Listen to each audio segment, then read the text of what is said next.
90 days.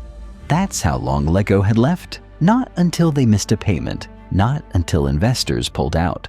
90 days until bankruptcy. The company that built childhood was about to disappear, and everyone had a plan to save it. Fans wrote essays. Retailers sent proposals. Consultants flew in with decks. All of them said the same thing: do more. Lego's board hired a new CEO, gave him the reports, the suggestions, the plans. He read everything. Then he walked into his first meeting and told them he was doing the opposite: not more, less, not growth, cuts. We're killing almost everything. Nobody believed it would work. 70 years. That's how long Lego had been building the same thing: a brick, 8 studs, plastic, and imagination.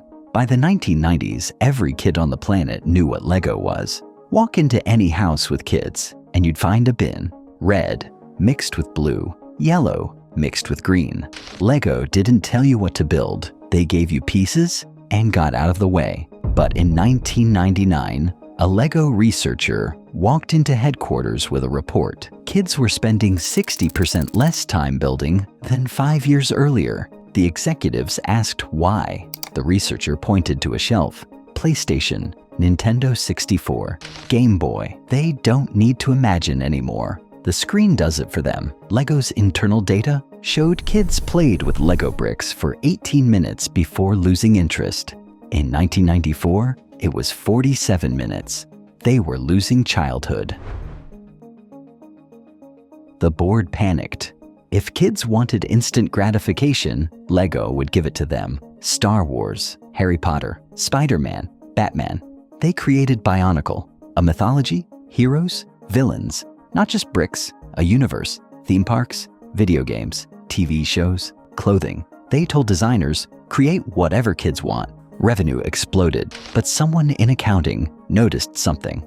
In 2003, Lego launched 47 new product lines. 47. A financial analyst later called it releasing a new iPhone every week. Cost to develop all of them: over $300 million. Revenue from those lines, $210 million. They'd spent more creating products than those products would ever make, and nobody stopped it because sales were growing. There's a warehouse outside Bill in Denmark. A journalist touring the facility asked the guide a question: how much of this inventory will you sell this year? The guide looked at the rows of bins, thousands of them. He paused. Maybe 30%? The journalist didn't understand. What happens to the other 70%? It sits here, some of it, forever. Lego was manufacturing 700 million pieces per year that would never be sold. They had 12,000 unique piece designs in production. A custom dragon wing mold cost $60,000 to create. It appeared in 4 sets. Total sales, 9,000 units. Lego made 11,000 of those wings. 2,000 are still in a warehouse in Denmark, unsold. 20 years later, the waste wasn't malicious. It was incentivized. Lego's performance reviews for designers had one metric: innovation. How many new pieces did you invent this year? One senior designer invented 51 custom pieces in a single year. He won Designer of the Year, got promoted. Those 51 pieces appeared in 8 product lines. Combined sales, 14,000 units. Cost to develop and warehouse them, $2.3 million. He didn't know.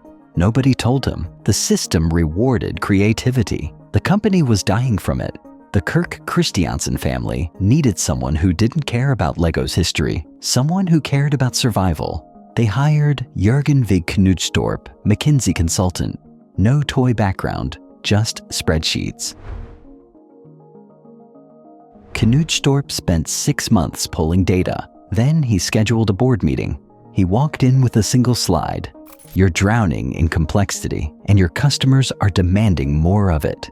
His plan: cut half the product lines, fire designers, reduce pieces from 12,000 to 6,000.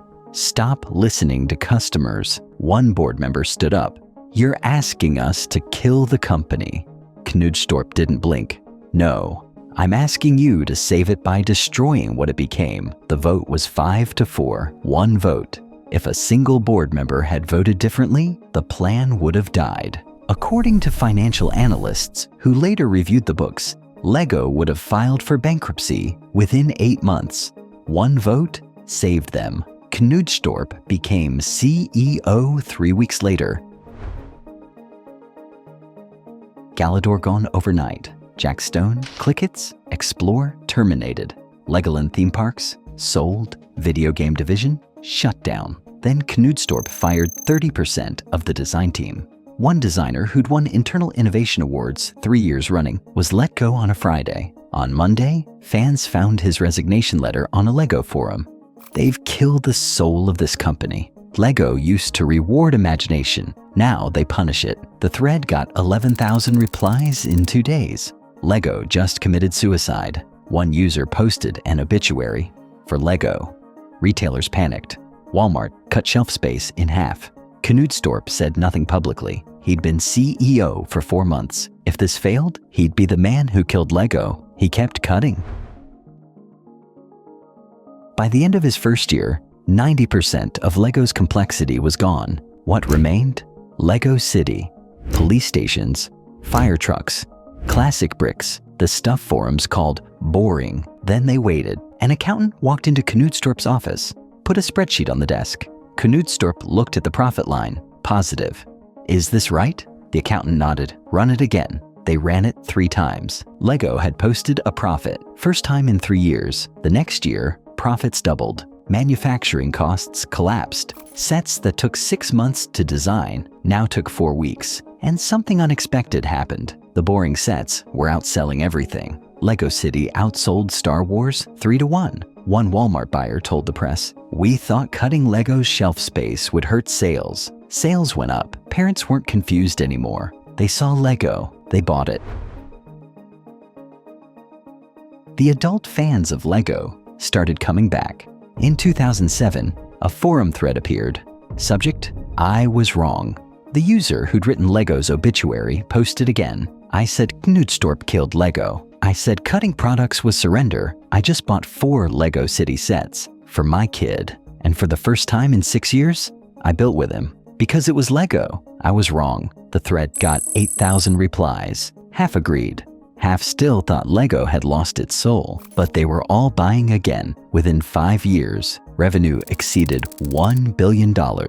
A decade later, Lego became the world's largest toy company by revenue, then the most profitable. The year they became #1, they released the Lego Movie. Box office, $469 million. But the movie wasn't a marketing strategy. It was a test. Lego wanted to see if people still cared about bricks in a world of screens. The movie worked because Lego had remembered what it was, a brick that could be anything. Today, Lego generates over $8 billion in annual revenue. They did it by ignoring everyone, by cutting products, by firing people, by saying no to customers. Knudstorp proved something most companies never accept. Sometimes your customers are wrong. Not about what they want, about what they need. Lego almost died trying to give fans everything they asked for. They survived by giving them the one thing they didn't: focus.